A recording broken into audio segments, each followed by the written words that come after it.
तो कहीं पे भी कंसेंसस नहीं होता है। अगर दियामिर से आज 17 या 18 उलमा आए हैं और उसके बाद गिलगित से भी अहले सुन्नत के उलमा मौजूद थे, बल्तिस्तान से उलमा आए हुए थे, फिर गिलगित से भी जो मरकज़ी जो हमारी इमामिया मस्जिद है उसके उलमा इकराम या नुमाइंदे बैठे हुए थे और मरकज़ी अंजुमन इमामिया के जो सदर बैठे हुए थे। तो इसका मतलब ये थे कि सारे उलमा को एतमाद में लिया गया है। देखिए, इसमें एक तो ये कि जो एपेक्स का जो आखिरी इजलास हुआ इस्लामाबाद में, उसमें वज़ीर आला गिलगित बल्तिस्तान ने उसमें शिरकत की और उसमें गिलगित बल्तिस्तान के हवाले से भी बहुत अहम फैसले किए गए हैं। और जो भी चाहे वो सोशल मीडिया पे कोई मजहबी किसी के जज्बात के हवाले से आके ऐसी कोई बात करेगा जिससे इलाके का अमन ख़राब हो, उसके ख़िलाफ़ भी भरपूर कार्रवाई होगी। पहले भी कार्रवाई हुई है। आपको पता है कोई 2 दर्जन के करीब सरकारी मुलाजमीन के ख़िलाफ़ मुकदमा दर्ज किए गए, वो जेलों में गए। अब भी ये सिलसिला जारी है। साइबर क्राइम के हवाले से मुकदमात होम डिपार्टमेंट में बाकायदा इसका एक डेस्क कायम किया गया है जो इन चीज़ों को मॉनिटर कर रहा है।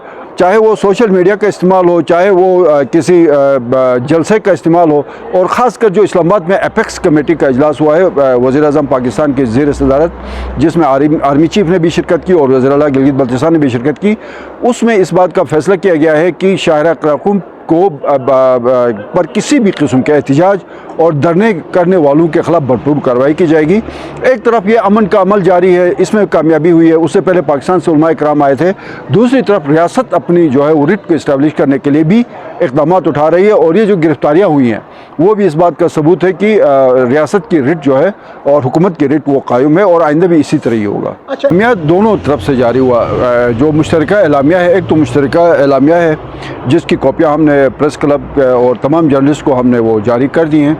एक वज़ीर दाखिला ने जो वहाँ पे उसने जो हुकूमत की तरफ से जो इश्यूज़ थे या अब तक की जो पेशरफ्त थी उससे वो आगाह किया है। तो इसको अगर निचोड़ देखें, इसका कोई अगर बॉटम लाइन की तरफ जाए, वो ये है कि अल्हम्दुलिल्लाह एक तवील अरसे के बाद ये हुआ है कि अहले तशय्युअ और अहले सुन्नत के जो जय्यद उलमा इकराम है गिलगित बल्तिस्तान के, वो मिल बैठे हैं और ये काफ़ी अरसे से ये मुशावरत जारी थी। ज़ाहिर है किसी मरहले पे आके जब कंसेंसस हो गए तो आज तमाम मीडिया के नुमाइंदों के सामने बल्तिस्तान, गिलगित और दियामिर से ताल्लुक़ रखने वाले उलमा इकराम मौजूद थे। इत्तफ़ाक़ राय यही है कि गिलगित बल्तिस्तान में पायदार अमन के लिए सब मिलजुल कर काम करेंगे। इसमें सूबाई हुकूमत है, गिलगित बल्तिस्तान में काम करने वाले तमाम इदारे हैं, इस्टेब्लिशमेंट के इदारे हैं, यहाँ पे सिविल सोसाइटी है, उसके बाद फिर सबसे ज़्यादा उलमा इकराम है।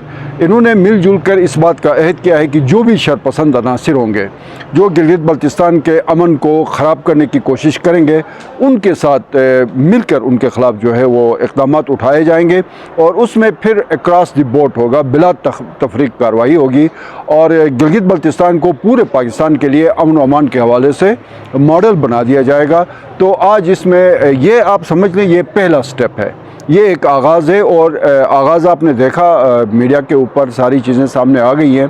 तो किसी भी चीज़ का जब आप आगाज़ बेहतर तरीके से करते हैं तो चीज़ें फिर आगे रास्ते जो है वो खुद ब खुद वो खुल जाते हैं। 2 गिरफ़्तारियाँ हुई हैं, एक दियामिर से और एक बल्तिस्तान से गिरफ़्तारी हुई है और ज़ाहिर है मतलब हुकूमत का एक आपके सामने मीडिया के सामने एक अज़म का हुकूमत ने इज़हार किया था कि रियासत की रिट इस्टेब्लिश होगी, मुज़ाकरात भी होंगे, रियासत अपनी रिट भी इस्टेब्लिश करेगी। ज़ाहिर है ये जो गिरफ़्तारियाँ हुई हैं वो रियासत की रिट को इस्टेब्लिश करने के हवाले से ये भी एक इक़दाम था। एक तरफ गिरफ़्तारियों के ज़रिए रियासत की रिट को इस्टेब्लिश किया गया, दूसरी तरफ से मुज़ाकरात के ज़रिए तमाम उलमा इकराम को एक टेबल पे बिठाया गया।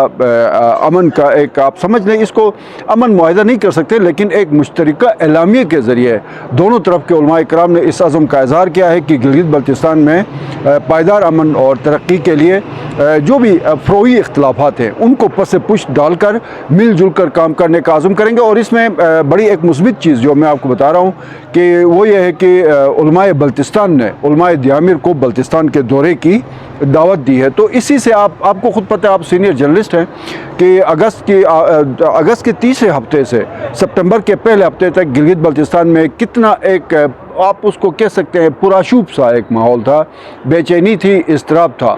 और आज वही लोग मिल बैठ के मुस्तकबिल के लिए, अपने मुस्तकबिल के लिए, इस इलाके के मुस्तकबिल के लिए, अपने बच्चों के मुस्तकबिल के लिए एक लाएमल तय करें। और ये पूरा एक मैसेज चला गया है अक्रॉस द बोर्ड, ख़ासकर जो पाकिस्तान का अज़ली दुश्मन है हिंदुस्तान के लिए, जो चाहता था कि यहाँ पे मुसलमान आपस में लड़ भिड़ जाएँ, उनके लिए मैसेज आज चला गया कि उनके अज़ाइम को आज इन उलमा इकराम और सूबाई हुकूमत ने और इदारों ने नाकाम बना दिया।